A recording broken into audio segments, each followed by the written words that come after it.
శ్రీ గురుభ్యో నమః. రవిస్తోత్రము.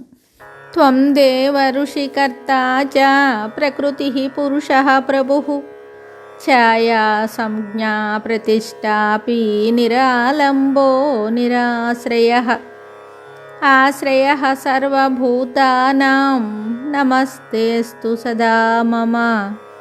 త్వం దేవ సర్వతశ్చక్షుః సర్వతః సర్వదా గతిః సర్వదః సర్వదా సర్వః సర్వసేవ్యస్త్వమార్తిః. త్వదేవ ధ్యానినాం ధ్యానం యోగినాం యోగ ఉత్తమః. త్వం భాషాఫలదః సర్వః సద్యః పాపహరో విభుః. సర్వార్తినాశం నో నాశీకరణం కరుణా విభుః.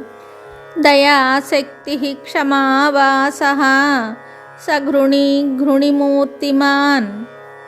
త్వం దేవ సృష్టిసంహారస్థితిరూపః సురాధిపః. బకః శోషో వృకో దాహస్తుషారో దహనాత్మకః. ప్రణతార్తిహరో యోగి యోగమూర్తే నమోస్తుతే.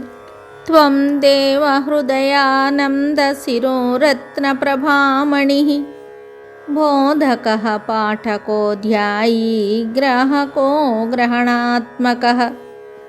త్వం దేవ నియమో న్యాయీ న్యాయకో న్యాయవర్ధనః.